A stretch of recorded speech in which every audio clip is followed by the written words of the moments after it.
Hello, good morning, good afternoon, good evening, wherever you are in the world. My name is Giles, Eady. I'm an Associate Dean of Undergraduate Admission at Emory University in Atlanta, Georgia. I'm also a member of the Council of Military Transition to Education, also known as CMTE. I'm a member of the Early Engagement Committee. With this committee, we work with helping veterans or soon to be separated personnel from the military and their families in transitioning from service to college.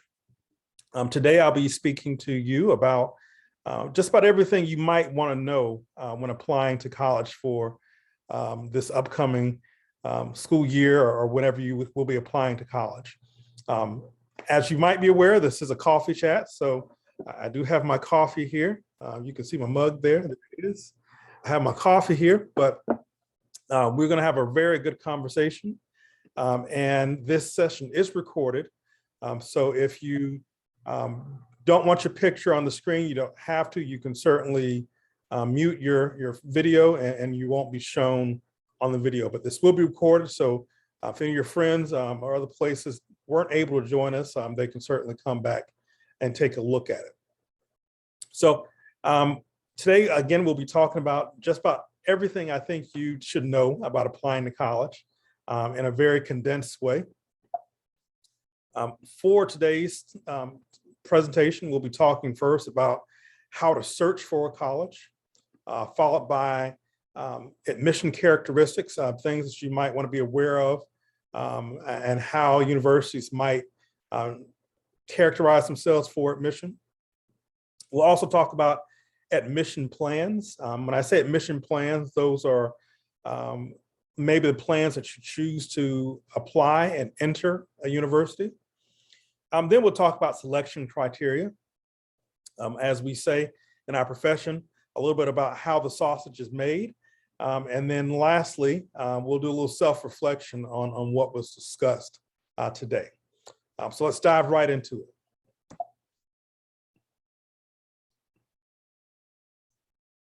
So the college search process is should be a very thoughtful process, one that you spend a good amount of time really deciding where you want to apply to college. There I hear over 1,000 plus colleges and universities in the United States alone. So there are many different options to choose from in going to college. But some things that one might consider when applying to college could be geographic region. Perhaps you might want to stay in a certain area, or there's certain things that are keeping you in a certain area, or just being quite honest, I know some students who are like, well, I don't want to be in a cold environment, so I need to go to college in Florida, or I don't want to be in a hot environment, so I need to go to college in, I don't know, Michigan or something. But certainly geographic region is something you might want to consider. Then after the geographic region, I think you should consider the type of school that you want. Are you looking for a 2-year or 4-year university? Are you looking for one that is specialized in a certain major? Are you looking for one that will allow you to explore many different majors? The type of school is important. And then size and population. You know, there are some universities, some colleges that are big and small, some that have veterans, some that don't have veterans, some that are single gender, many different things make up a university. Campus life, how are you going to live at the university? You want to kind of know, take that in consideration. So will it support your quality of life? Will it make you a better person by being there? But campus life is important. For some people, athletics is important. If you are an athlete yourself and you're looking to play in college, you might want to find a college that supports your sport. Or if you're someone who really just enjoys spectator sports, it might be good to find a college that has the sports that you like to watch. Support services, super important to get through college. I think one of the greatest things one can learn from a college education is how to learn how to seek help. I know that many of you are very self-sufficient, but the college process is one that is meant for you to seek help and understanding. So that support services should be there for you. And then other additional experiences. Different colleges have different nuanced things that they do different than other universities, and they offer just really unique experiences. Exploring those, even some that you might never have thought about, certainly help you in the growing process of going to college. Now, the types of colleges that you can find. Now, this is a pretty extensive list of colleges that you can find in the United States. Not the complete list of colleges, but most of the kinds of colleges that you'll find in the United States are here. And colleges can exist in one of these categories or in multiple categories of these. But you can have public universities, and those are colleges that are supported by the state in which they reside. So that means that they get funding from that state to operate. And on the opposite end of that, you have private universities. Private universities are those that are not supported by the state in which they reside. Then you might have liberal arts colleges. Liberal arts colleges are those in which there's not a singular focus at the college. But although you'll receive a major at that college in something focused, you will take courses across the multiple disciplines at that college, in addition to your major coursework. I'm sure you're aware there are military institutions. So that would be like our West Points, our naval academies, the Air Force Academy. I even think about the Citadel, also military academy. But those are military academies. And then out of all these, you can have a 2-year or 4-year university. 2 years are usually geared towards students earning a bachelor, an associate's degree at the culmination, where the 4 years, students are typically earning a bachelor's degree at the end of them. Some universities have 2-year and 4-year programs in them, meant for you to transition from the 2-year to a 4-year. Going to a 2-year first could be a great way to transition yourself back into college if you've been out of college for a long time. Then you have religious universities. Those are universities that are affiliated with some kind of faith. One that I think about right at the top of my head is like Notre Dame, which is a Catholic university. Certainly, you know them from the athletics that they have every year. I think about some yeshivas. Those are universities supported by the Jewish faith. And there's even, I know universities that are affiliated with the Islamic faith. So religious universities are certainly there and certainly supported by, or they support the education that is there. Then you have trade and technical schools. They are universities or colleges that are geared towards a certain trade or skill. Most of these are sometimes 2-year or mostly 2-year universities. They can sometimes be 4, but they're geared towards teaching you how to do a certain trade. So if you are someone who is wanting to not necessarily get a major in something, but you want to go and just learn a skill, technical trade school is a great place to do so. And I'm going to say one other thing about that is that I think that we give technical and trade schools a bad connotation, but I think that that's a lot of the future of where we're going in our world. And so trade schools are super important. I know people, including myself, who have attended 4-year universities, who've also attended trade schools to pick up a trade as well. So don't discount trade and technical schools. And then you have research universities. Research universities are those that conduct extensive research on their campuses that contribute to our world in some way. For instance, I work at Emory University. Emory University is a research university. We conduct a lot of research at Emory, mostly in healthcare. So you might know us from the Ebola research that we did back in 2014. But that kind of research is conducted on our campus, and there are many other campuses that have the same designation that conduct meaningful research. Now, when I talked about size and population, we classify colleges by 5 different categories of size. First, you have the extremely small colleges. Then you have small colleges. Then you have medium-sized colleges. Then you have large colleges. And then finally, you have extremely large colleges. And so as you go up this spectrum to extremely large, the number of colleges that in our country decrease. But smaller colleges are really all over, extremely small colleges really all over our country. Some examples of extremely small colleges have listed here might be Century College, or Millsaps College, or Trinity University, or Oxford College in Georgia. But small colleges have about 500 to 1,500 students total on the campus. Then there's small colleges. So small colleges have about 1,600 to 4,000 universities, students on that campus. And some examples could be like Rhodes College, or Rice University, or even the University of Chicago, or Wake Forest University. Then you have medium-sized colleges. Those are colleges that have anywhere between 5,000 and 12,000 students. Examples are like Vanderbilt, WashU, the University of Pennsylvania, Georgia Tech, and even Emory University. And then large colleges, those are ones that have populations of 15,000 or more.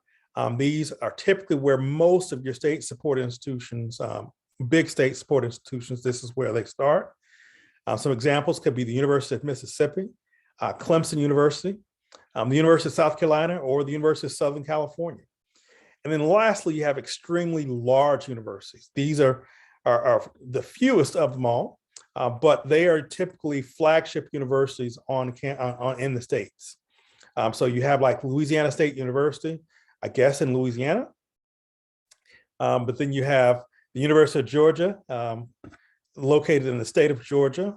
Go Dogs, state champions this are NCAA football champions, national champions this year. So we're really happy about that. And the University of Texas, but big flagship state universities with populations of about 20,000 students or more. But there's not one type of college size that I recommend or not recommend for you. It's really all about you knowing where you'll be comfortable. There are merits to being in a really small college. I attended a small college, and I think one of the greatest merits in that is that the relationships you build. Being a small college, you will certainly get to know people, and those relationships that you build will certainly be beneficial to you many years after graduating. And that could be relationships with your professors or even with your classmates. But the merit of an extremely large university, I attended one of those as well. What I can say about them is that the sheer amount of resources on that campus. I got my master's degree from the University of Georgia. And what I can always say about the University of Georgia that I really enjoyed is that whatever resource I needed to learn was there. It was almost, it felt unlimited for resources that I could have there. The number of majors on universities like that are really outstanding. So you have a wide breadth of majors that you can choose from. So certainly on a larger campus, the relationship building might not be the same. Your relationship building might be within your major coursework or in other affinity groups that you might be a part of, like the Veterans Association. But you can't beat the resources that you can certainly get on a large university campus. There's some other things that you might want to consider about campus life when going to college. Certainly residential dorms. You want to know where you're going to live when you go to college. For veterans, you want to know if there's veteran-specific housing, or do they require veterans to even live on campus? I know a lot of veterans that go to college, they might have families, and some colleges might have family housing for them, but they might not. So it's really important to know that and what the housing requirements or what housing will look like nearby that college. Honor societies might make a difference for some students. If there are honor societies within majors that you want to pursue, or other things that you might pursue, honor societies are great ways to network for your career or even while you're studying your major. Intramural sports could be important for you. Intramural sports are those that are not varsity, so they're not the official university sports teams, but they are sports teams that are among students within the university, so they can play against each other. So if you're If you like sports, but you're not quite at the level of a varsity athlete, you can certainly play intramural sports. The diversity of the campus is also important, and diversity can come in many different forms. Most people, when they hear diversity, they think immediately racial and ethnic diversity. But diversity can mean a number of different things, including veterans. You guys add to diversity on college campuses because you bring a specific set of skills and experiences that very few people in our country have really had. And so you bring that kind of diversity to campus. But it could be socioeconomic diversity. It could be geographic diversity. I'm sure you saw those things when you were in the military. Those kind of diversities also exist on college campuses as well. Greek life. I think that Greek life is certainly quintessential to college. So if you are looking to be a member of Greek life, you want to make sure that the college you're looking for has the Greek life you're looking for. And sometimes athletic division. If you are an athlete or you are looking for spectator sports and certain sports and certain divisions, you want to know that as well, Division 1, 2, or 3. But I think that on the grand scheme of things, this is just me. You might feel otherwise. Athletics division might not be the highest priority for your college search list, but all the other things should be things that you might want to consider in going to college. And I talked about additional experiences. Some examples of additional experiences that colleges can offer are, say, study abroad or domestic exchange. Study abroad is where you're going to study at a university in another country, and that course or that credit that you earn at that college in the other country will transfer back to your university in the United States like you studied there the entire time. And domestic exchange works the same way, but instead of going abroad, you're going to another university within the country. I strongly recommend studying abroad or domestic exchange if you can. I know many of you have to service. You've probably lived a lot of places across the world, but study abroad, I think, really helps you to expand your worldview and even expand your learning. There's an African proverb that says that you can't truly say that your mother's soup is the best soup in the world if you've not gone to other villages and tried other soups. And so study abroad certainly opens that opens your paradigm and really helps you to explore other soups to see which one you like. And it might even give you a better appreciation for home or other places. You want to know the academic calendar. What kind of, are they on a semester system? Are they on a quarter system? Certainly, quarter systems offer merits where you can maybe go to college for 3 quarters and in 1 quarter you're taking a break or you're traveling abroad. You want to know if they have 3-2 or 4-1 programs. These are programs that might allow you to earn a bachelor's or a master's degree in one, or might allow you to earn 2 bachelors as such, but 3-2 or 4-1 programs are also great. Internships, you want to know, are internships available at the university? That's super helpful for you in finding employment post-college. And also co-ops and mentorship. Co-ops are experiences that allow you to essentially work while you are going to college. And co-ops also offer a lot of mentorship along the way. Both things that are super helpful in finding gainful employment after graduating from college. Now, moving on very swiftly to admission characteristics. So we qualify at universities as far as admission by how selective they are in admission. Some people think that when we say selective, that means that they are, we only aim to admit certain people and it's super hard to get in. And if you're not a certain person or you've not had a certain thing, that you're not going to get in these universities. But selectivity at a university is really based on the number of people that apply to a university versus the number of seats available at that university for students. And so selectivity can change yearly with universities based on the number of applications they received. they received more applications that year, it could become more selective. If they received less applications that year, it could become less selective. But the selectivity does not dictate your chances for admission. It just simply says we have to be a certain number, a certain kind of selective to allow students to get into college, because we only have a certain number of spaces for them.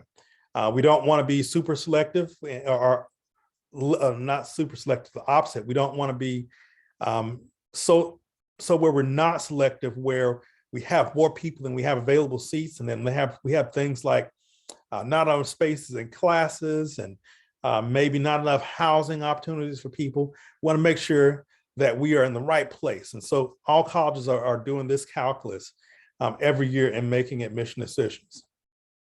So some types of characteristics: you might have open admission.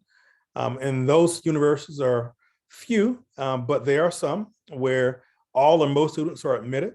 Most of these universities don't have residential requirements solely, so you don't have to be on the campus the entire time. They might have online programs to assist with making sure that there's resources for everyone. Then you have very selective universities, those ones that admit less than or equal to half of the applicant pool. And so I have some examples of universities that were very selective last year.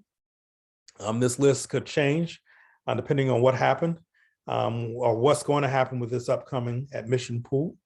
Then you have most selective, and these are colleges where there are more applicants than there are spots available, certainly, and they admit less than 20% of students. And so certainly here's another list of those, and this list is subject to change as well.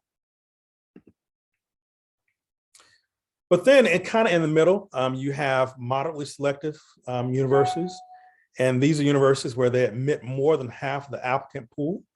They're not open enrollment, they're not open admission, but they're moderately, so they admit about 50 to 75% of students who apply to those colleges. Here's a list of those campuses, and this list, again, is subject to change each year. And lastly, you have less selective colleges. These are colleges that admit more than 75% of the applicant pool who apply to the colleges. And so here's a list of them. But again, this list could certainly change as the years progress. But one other thing I want to say about selectivity: selectivity does not indicate quality of the university. They're not the same. Some people think that when a college is very selective, that means that the quality of the college is super high. Personally, I think a good university is one in which you can do well, and one that helps you achieve your goals after graduating. I think a lot of times colleges become selective because of a name, because people think that because of that certain name that it's going to be beneficial to them, and so you have a large number of people that apply to those places. When in actuality, I venture to say that most people that apply to very selective universities could be very well served at other places. It's just that they choose certain colleges because of a name. But I think a good college, again, is one in which your goals are achieved there, and one in which you feel supported and can do well at the university. Because it really doesn't matter where you go to college. But visiting colleges and universities is also a great way of just really determining if a college is a good fit for you. I think that attending a college should be like finding a college should be like finding your home, because that's where you're going to grow mentally. And so it needs to feel like home once you're there. If you've ever purchased a home, you might have known that feeling that you got when you walked into the home for the first time and it just said, "This is home." A college should feel the same way. It should not be a place where you feel uncomfortable, not uncomfortable where you can't do well, but you want to be a place that you want it to be a place where it does feel comfortable to be uncomfortable, if that makes any sense. And I say a comfortable place to be uncomfortable because college is going to stretch you, but you need to be stretched in a place where you feel comfortable being stretched. And so some ways that you can find a good college home are through open house and on-campus visit programs. If you visit many college admission websites, they'll have information about open houses and on-campus programs that you can attend. Once you're visiting campus, you can also attend a class, or you can even shadow a current student for a day on that campus. Really good way to kind of see what a day in the life is like. If you're not able to set up an official visit, if you find yourself in a different city or you're visiting a certain city, a lot of colleges will allow you to do walking or driving tours, or one with a university guide on campus. You can just a lot of times show up and just look around. But in the world that we're living in today, a lot of colleges are now hosting virtual information sessions in addition to in-person. So no matter where you are in the world, you can log on to these and really get more information on campuses. Then you have informal walking tours. These are what I suggest students do after they've gotten official information from the university. And that official information could be from an open house visit or from an information session, but you just kind of want to show up on a random day and do an informal walking tour just to kind of get a feel of what the environment is like on that college campus. And then, I strongly recommend utilizing breaks that you might have. So if you have some leave and you are in another city, or you're on vacation somewhere else, take a little bit of time in your vacation to visit a college. Great way to kind of get a sense of different colleges and different places. Something I mentioned about the college search and making sure that it will feel like home for you is making sure that you have support there. Some examples of supports could be the learning disability offices on campuses. If you have a learning disability of some sort, colleges can and will support you in those. We have many students on college campuses who have learning disabilities, from dyslexia to even what I call math phobia, all kinds of things that are overcome on college campuses. So we have that support for you on campuses. It could be that you need extended time for testing. That support is available on all college campuses. You have to let the campus know and they'll accommodate you. Some campuses have writing centers. As you might have heard, when you go to college, you're going to write a lot of essays. And if you are a great writer, or if you're not a great writer, writing centers are awesome in that it allows you to get a set of eyes on your essays before you turn them in, to make sure it makes sense and make sure it's grammatically correct, and you're turning in your best quality work. But then also, in addition to writing centers, you have tutors on college campuses. And these are typically your peers. Sometimes they are teachers' assistants or even the professors, but they offer tutoring outside of class time to really help you understand material. I think personally in college, the classroom is not for learning material. The classroom is for going over what you should have read prior to going to class. But the tutoring that happens in between then really helps you to clear up things that you might have been confused on or not quite understanding about what was discussed in class. And then you have some labs. These labs on campus will certainly help you in getting through college. You might have computer labs. It's a dying breed, but computer labs, I think, still exist on most college campuses. They're a dying breed because most people have computers nowadays. Language labs. A lot of universities require that you study a world language while you are on that campus. And so language labs helping you to learning a language. In addition to writing labs and writing centers, they're kind of the same thing. But these support services you can certainly find on campus and look for them when you're visiting your college campuses. But some other ways that you can find information and resources on colleges could be through college counseling offices. I know most of you, if you are in the service, well, all of you, you've graduated from college in some way, or graduated from high school in some way. And so a lot of your high schools have college counseling offices that will still work with you, even though you've graduated from that high school. It's just a matter of reaching out to that college counseling office. They will certainly help you. In military installations, there are education service centers. They offer college counseling as well to help you in applying to college. And then universities have veteran resource centers. They're places that can certainly help you in applying to college and also helping you to even acclimate to that college. But I think one of the best ways you can get information about a college is from an admission representative from the college. As an admission representative at a college, we welcome students reaching out to us, asking us questions. And literally you can ask me any question, and I'll certainly try my best to answer that question for you about college. But we really want you to ask questions versus to you just assume or not ask us questions. We want to answer your questions, make sure that you are doing the right things. Certainly send us an email. You don't have to necessarily call me, but you can certainly shoot me an email. That certainly is a helpful way. Or you can check us out on social media. Many universities are on Facebook, we're on Instagram, Snapchat, all kinds of social media. But check us out there. It's a good way to see kind of what a day in the life is like on that university. In addition to our websites. Kind of going away, you have view books and other print material. Some colleges still print those, but most colleges are moving kind of away from that. So you'll find things mostly electronic and online. And then outside of the university, you might have some books that you might want to check out. Well, Naviance is a system that your high school might have had that will give you information on colleges and universities, but some books that you might want to find in your local bookstore or even on your military installation. You might find Peterson's 4-Year Guide to College. The College Board offers a handbook for applying to college. The College Board is who hosts the SAT. You have Rugg's recommendations. People know a lot about the Princeton Review, 361 quote unquote best colleges.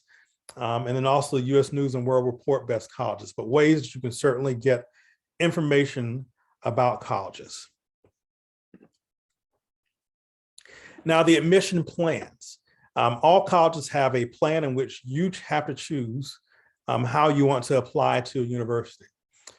So you might have regular decision plans, early action plans, restrictive and single choice early action plans, early decision plans, and yeah, but there are a few others. You might have open admission plans, but regular decision plans, they allow you to apply to multiple colleges. The deadlines for regular decisions are typically January or February of every year. And they have to notify you by April 1st if you got into the college or not. But the deposit deadline for those, meaning the deadline you have to let the college know you're coming, is typically May 1st. You have early action. Early action is a non-binding decision plan that allows you to apply to a college early and get a decision early.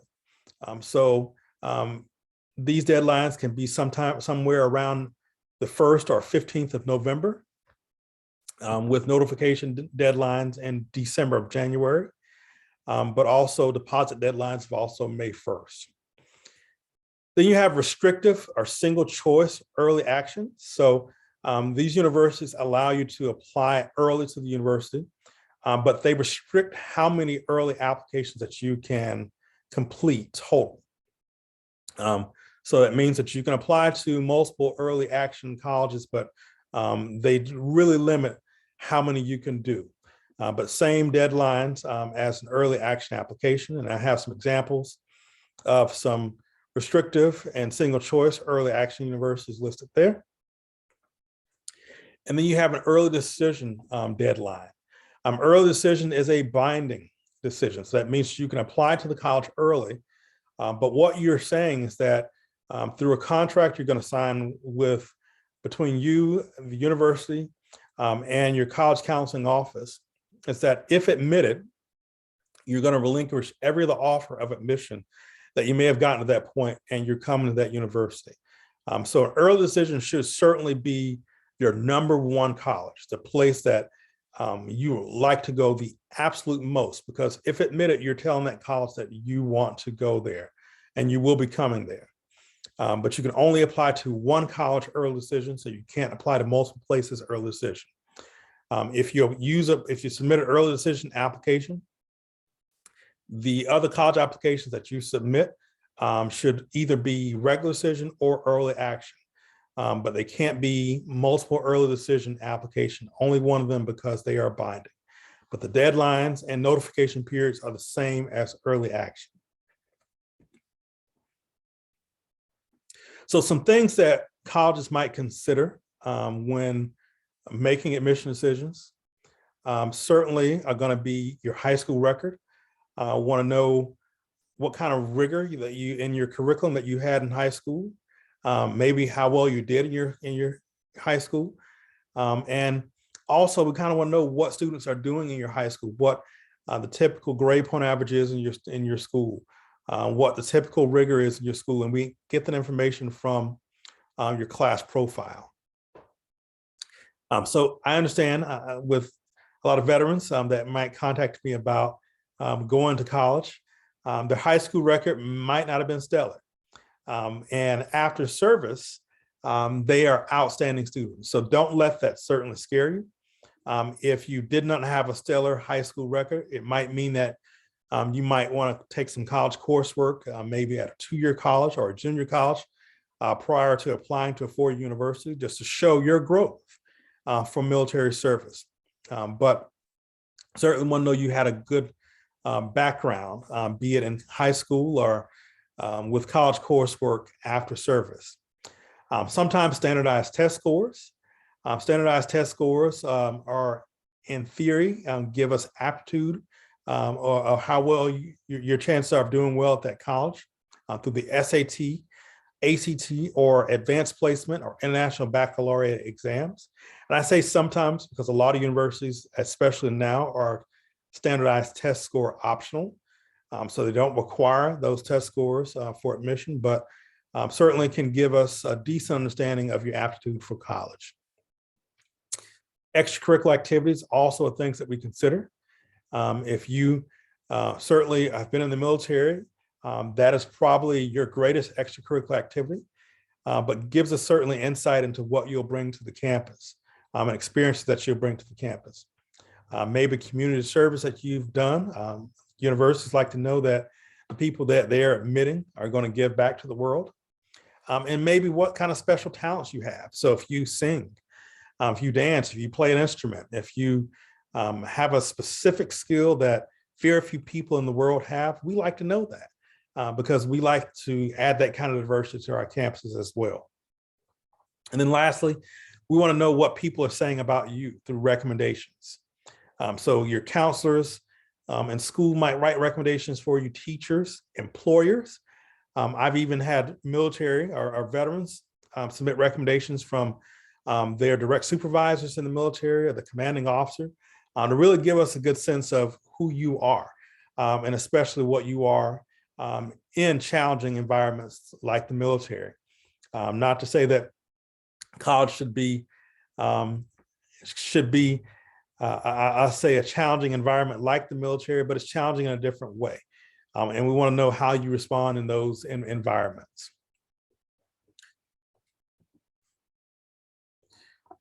And then on applications, one of the best places we get to know you on the application is through the essay. The essay is a great place for you to introduce yourself to us in the application process. We really want to get to know you in the application process. And so your essay is a personal statement.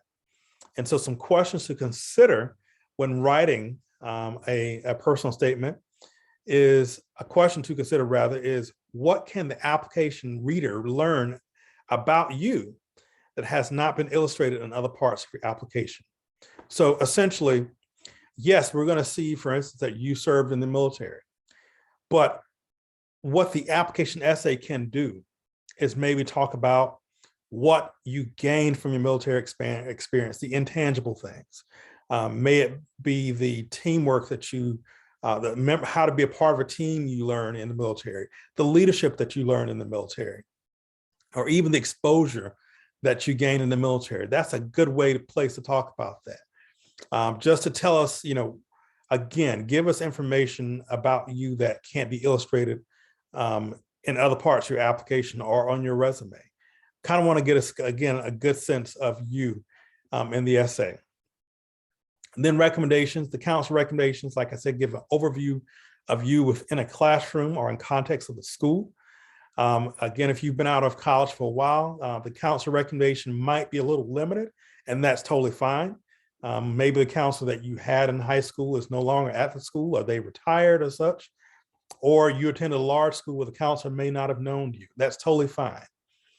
Teacher recommendations, they tell us about your classroom experiences, your intellectual vitality, and they consider perspectives that teacher will give, and we consider perspectives that the teachers give us about you at that university.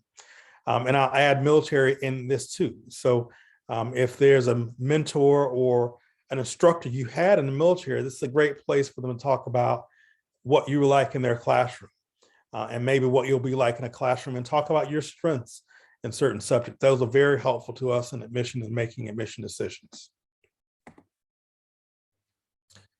And so lastly, I know we move very quickly, but self-reflection in anything you do is super important.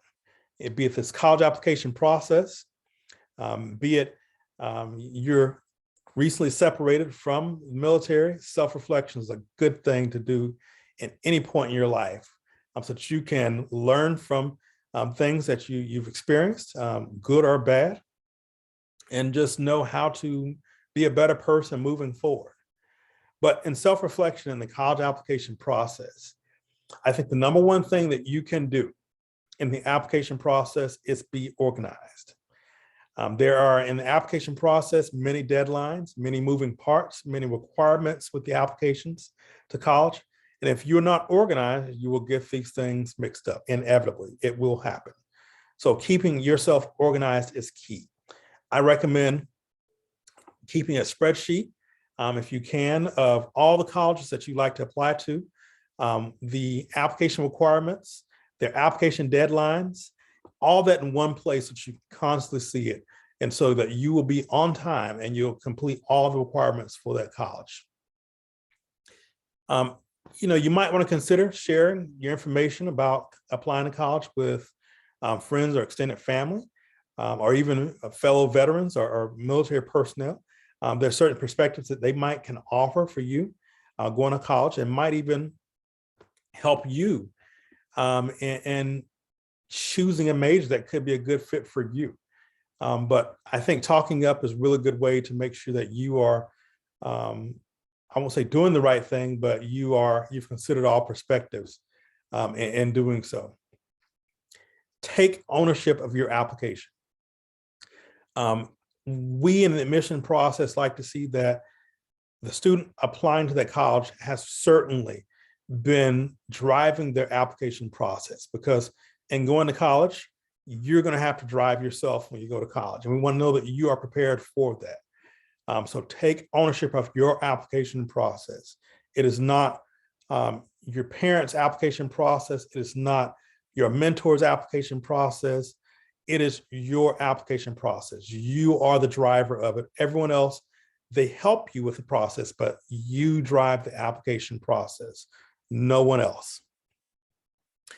But you want to make sure, lastly, that if there's any additional information that was not disclosed in your application, or things that you feel that we need to know, certainly let us know. I.e., if there's some hardship that you faced that might have influenced your grades, or maybe influenced your application process, we like to know those kind of things. It helps us to adjust what we do for you accordingly. But if we don't know these things, we can't make accommodations for you. But certainly, in additional information, you want to certainly let us know. On the common application, there's a section called additional information, that you can certainly put those details there. Don't put the details in the personal statement, because those are not introductions to you. They're just certain circumstances that you have been a part of that have happened to you, and we certainly need to know. But so use that in additional information. Or if you've applied already and something has come up that you think the college needs to know, you're certainly welcome to reach out to the university and let us know. Oftentimes, email is the best way so that we can take whatever you wrote and put it with your application so that the application readers can see it when they read your application. But that's all I have for the admission process and what you might want to know for applying to college.